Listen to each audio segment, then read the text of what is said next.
The knife that ends you rarely comes from the direction you're watching. It's not delivered by the enemy shouting outside your walls. It comes quietly from the person already inside, the one sharing your meals, laughing at your stories, pouring your drink. We're wired to fear obvious threats, the stranger, the intruder, the figure in the shadows.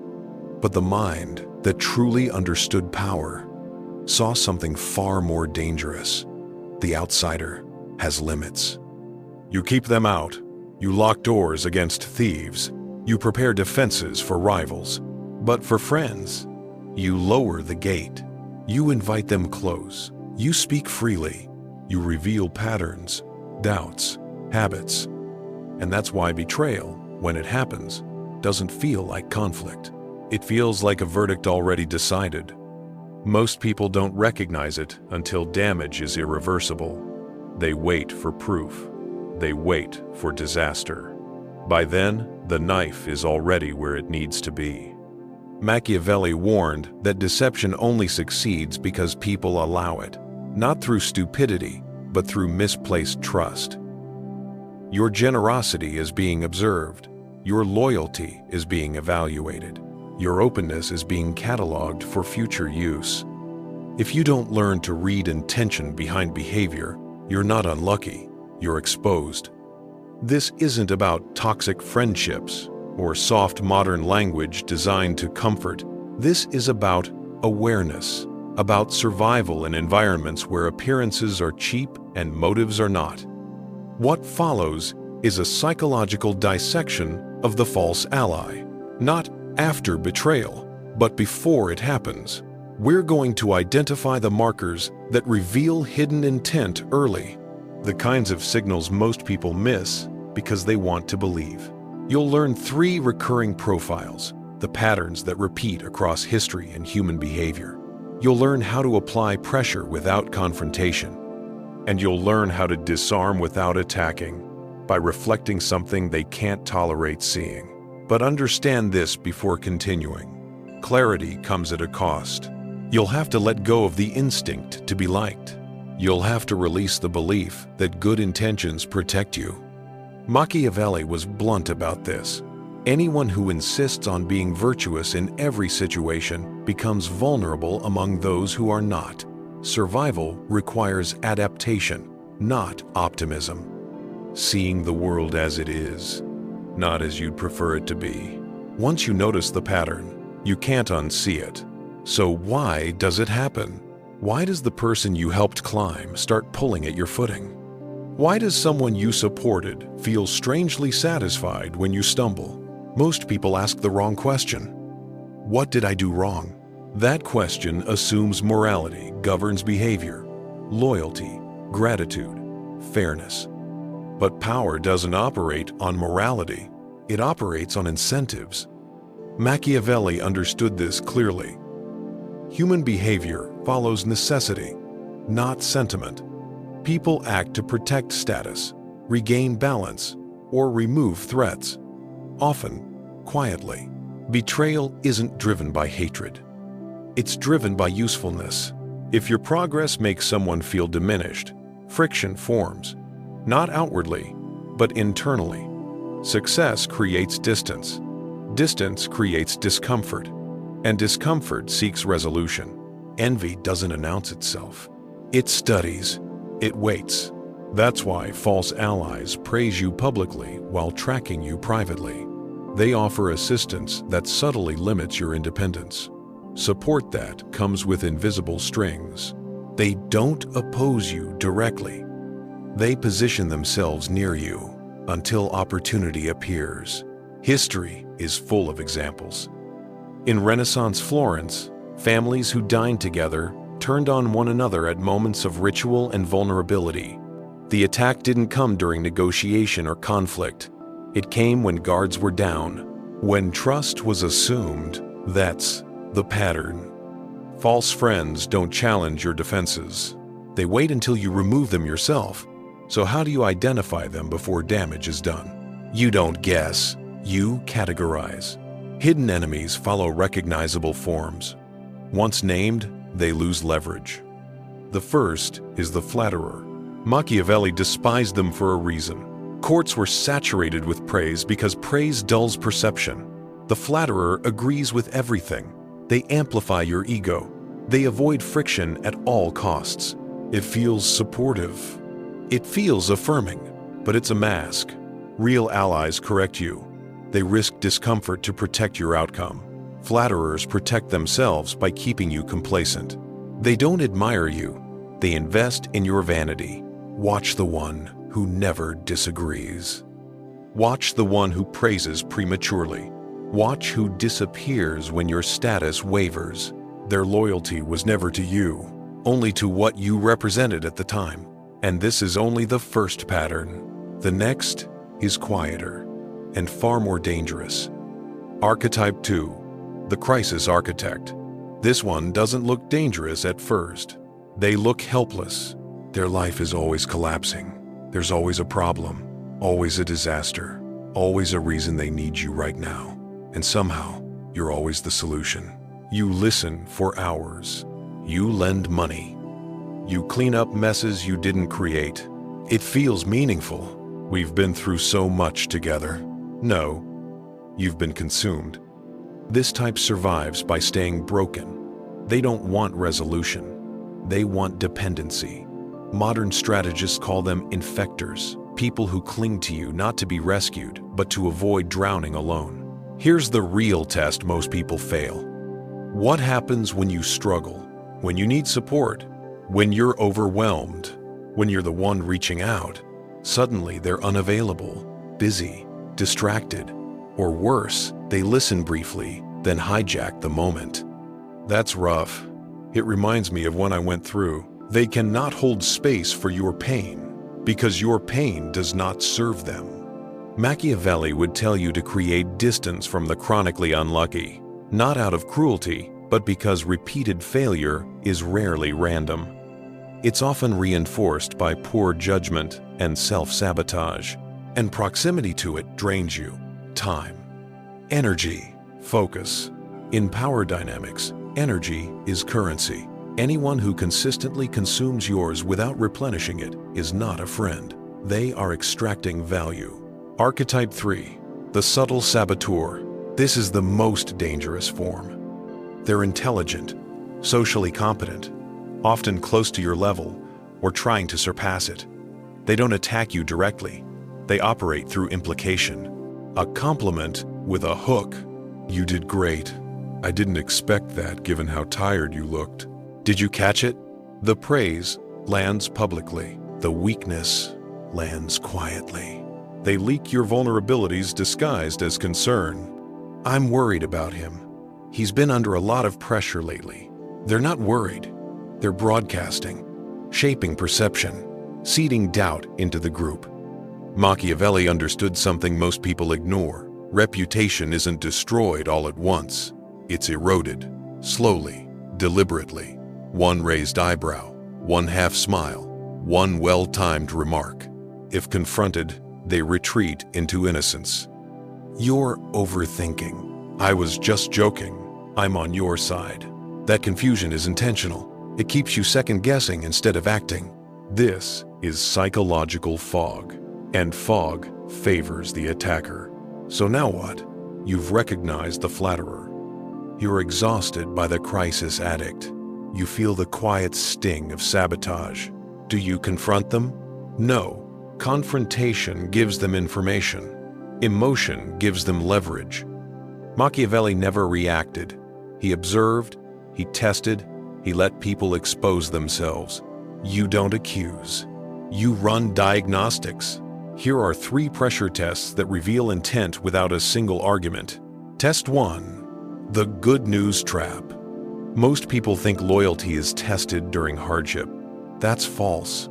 Anyone can sit beside you when you're down.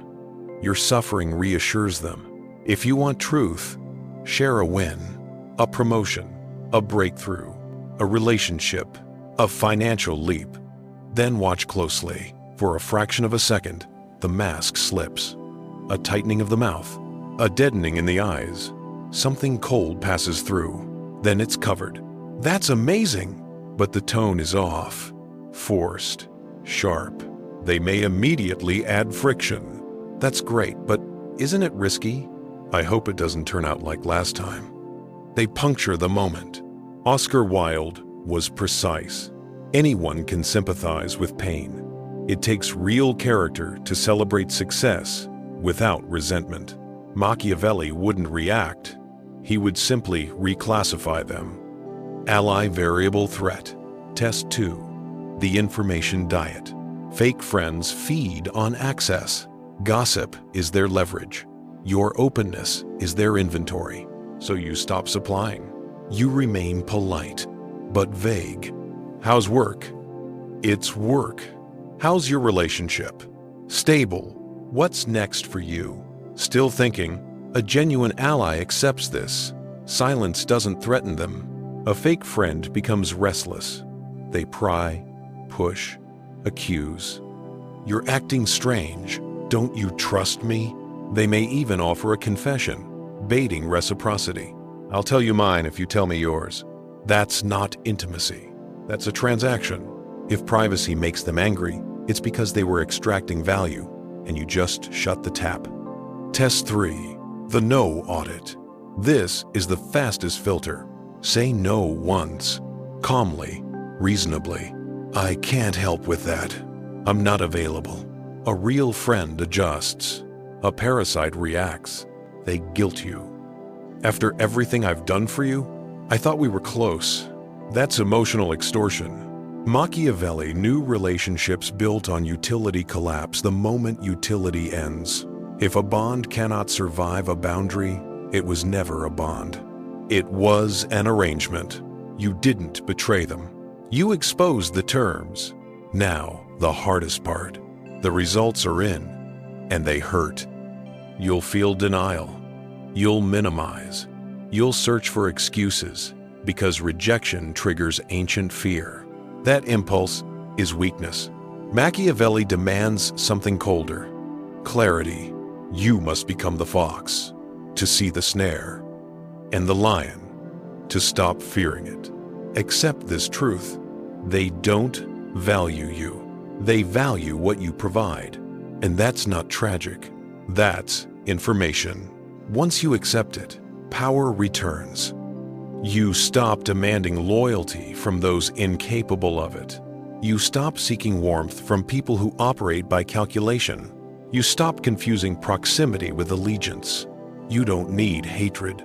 You need distance, control, and timing. And now, you can choose your next move deliberately. Hate is still an emotion, and emotion is a leash. Machiavelli didn't hate his enemies. Hate would have tied him to them. He observed. He calculated. He maneuvered. Indifference is the objective, not apathy, precision, clinical distance.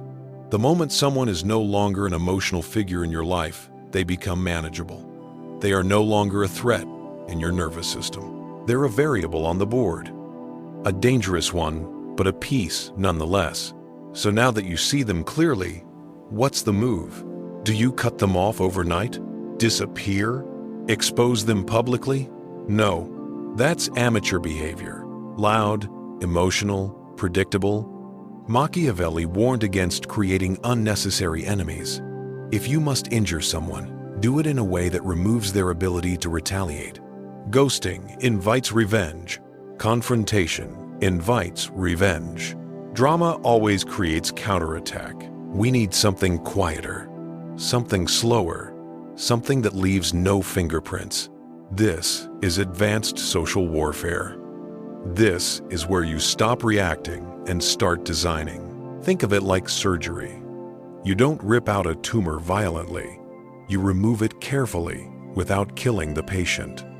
If you confront a fake friend, if you accuse, yell, demand explanations, you hand them the narrative. Suddenly, you are unstable, paranoid, emotional. I was just trying to help. They look reasonable. You look unhinged. You lose before the game even starts. Machiavelli advised never to win by force what can be won through misdirection. You don't declare war, you declare peace, while quietly undermining their position. Here's the neutralization protocol. Tactic 1. The fog of boredom. Fake friends feed on two things: admiration or chaos. Praise energizes them. Drama empowers them. So you remove both. When they provoke with subtle insults, you don't defend. When they flatter, you don't glow. You become neutral, flat, uninteresting. A nod, maybe, could be. No eye contact, no emotional spike. You become a gray rock. They poke, nothing happens. They test, no reaction. They escalate, still nothing. This unsettles them deeply. If they can't provoke you, they can't influence you. Without emotional access, their leverage evaporates. Eventually, they drift away. Not angry, not exposed, just bored. You didn't create an enemy. You made yourself unusable. In Machiavellian terms, being useless to a predator is the highest form of safety. Tactic 2. Strategic proximity. Keep your enemies close isn't a cliché. It's surveillance. If you cut them off completely, you lose information. You don't know what they're saying. You don't see where they're moving. You don't hear the whispers until they reach you secondhand. Instead, you keep them at a controlled distance, close enough to observe, far enough to avoid damage. You maintain the appearance of friendliness. You attend the lunch. You exchange pleasantries. But the power dynamic has flipped. You are no longer the asset. You are the observer. You feed them harmless misinformation, plans you won't execute, concerns you don't actually have. Then you watch where that information surfaces. If only one person knows you're thinking of leaving your job and your manager brings it up days later, you have confirmation. They become your tracer bullet. This requires discipline. It requires the ability to sit across from someone knowing exactly who they are and not flinch. Cold? Yes, but blindness is worse. Tactic 3. The mirror of void. When they attempt sabotage, don't defend yourself. Defense signals weakness. If they say, "You look exhausted. Are you sure you can handle this?" Do not rush to reassure. Instead, pause, let silence work. Then calmly ask, "Why would you ask that?" Nothing aggressive, nothing emotional. Force them to explain. "Oh, I just care. I appreciate the concern. I'm focused." Conversation ends. You've done something important. You didn't accuse them. You didn't justify yourself. You simply reflected their intent back at them. They now know you see the game. Fake friends panic when social scripts fail. They rely on politeness, hesitation, and your need to be liked. Once those levers stop working, they lose position. Now comes the part most people misunderstand. Once you've identified and neutralized the rot, there's a vacuum. The circle shrinks. The noise fades. It feels lonely. Good. Machiavelli spent years in exile, cut off from power, stripped of influence, and in that silence, he wrote The Prince. In isolation, he became permanent. Most people fear silence. They fill their lives with people, conversations, distractions, quantity over quality. They want popularity. The Machiavellian wants effectiveness. You must redesign what friendship means. Stop applying that word indiscriminately. It is a sacred label. Do not waste it. Create a hierarchy. Level 1. Useful allies. People you collaborate with. Mutual benefit. Clear boundaries. Respect without intimacy. No secrets. No emotional dependence. Goals align until they don't, and that's fine. Level 2. Pleasant acquaintances. Social, casual, recreational. Good for light moments, not built for storms. Do not expect loyalty under pressure. Enjoy them without illusion. They are not traitors. They are simply shallow by design. And that's where we'll stop, for now.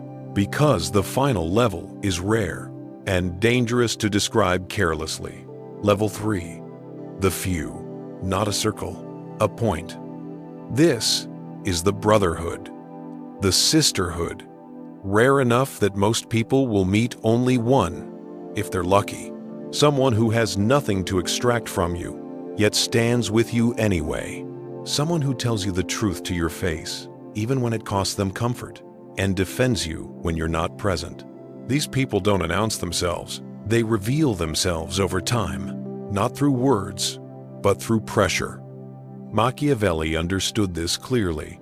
Fortune, he wrote, governs half of human action, and adversity is its testing ground.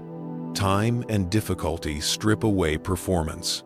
Only alignment remains. When you find one of these people, you protect them. You return loyalty with loyalty. In a world full of plastic, real substance is heavy and rare. But until that moment comes, learn to stand comfortably alone. Empty hands are better than poisoned ones. George Washington said it plainly. It is better to be alone than in bad company. Machiavelli lived it. Your strength does not come from how many people surround you. It comes from how little you need them. The lion does not gather because it is confident. The flock gathers because it is afraid. The question is not whether you are social, it's whether you are sovereign. If you've followed this far, something has shifted. A quiet discomfort, a loss of innocence. You begin to see that the comforting story, the one where everyone means well and fairness always wins, is a fantasy, a pleasant one, but still a cage. Machiavelli is often called ruthless for a reason. He didn't invent darkness, he exposed it. He pulled back the curtain and showed the machinery underneath. Self-interest, fear, ambition, hunger. Seeing this doesn't corrupt you. It fortifies you. It makes you difficult to exploit. When you identify a fake friend, you haven't lost a relationship. You've lost an illusion. And illusions are liabilities. Imagine walking through a minefield blindfolded. That's how most people move through life. Smiling, trusting, unaware. This knowledge removes the blindfold. Yes, the terrain looks more dangerous now, but danger seen is survivable. You can no longer drift. You must observe. You must verify. Listen less to what people say and more to the rhythm of what they do. That is the burden of the architect. You don't build on sand. You build on stone. Stone is cold. Stone is firm. Stone holds. Sand shifts. Sand buries. Clear the sand. But before we end, there's one final warning Machiavelli would insist on. We've spent this entire time discussing them. The flatterers, the whisperers, the manipulators. But the most dangerous deceiver is not across the table. It's the one in the mirror. Machiavelli observed that deceivers never lack victims, not because deception is brilliant, but because people want to be deceived. Why do you let flattery work? Because part of you is starving for approval. Why do you tolerate disrespect? Because your boundaries are negotiable. Why do you keep the crisis architect close? Because being needed makes you feel valuable. The parasite is real, but it can only attach to an open wound. If you want to become truly difficult to manipulate, you don't start by studying others. You start by sealing the cracks in yourself. When you no longer need praise, the flatterer loses access. When rejection doesn't scare you, the sabotager loses leverage. When you are internally complete, manipulation slides off without friction. This is mastery. Not defeating others, but outgrowing them, leaving shallow water behind, and moving where fewer people can follow. The circle becomes small, the wall becomes high, and your awareness stays awake. You now understand the archetypes. You know the tests. You know the tactics. Use them carefully, not to become cruel, but to remain intact, not to dominate, but to protect what matters. The world has always contained wolves. That hasn't changed. What changes is whether you sleep or observe. Silence becomes your signal. Attention becomes your weapon. Reality becomes your territory. Welcome to it. And understand this: what you've heard here is only what can be said openly. Some knowledge doesn't survive exposure. Some conversations don't belong in public spaces. That material exists elsewhere, by design. Most people won't go looking. That's expected. But if you're still here, you already know why that matters.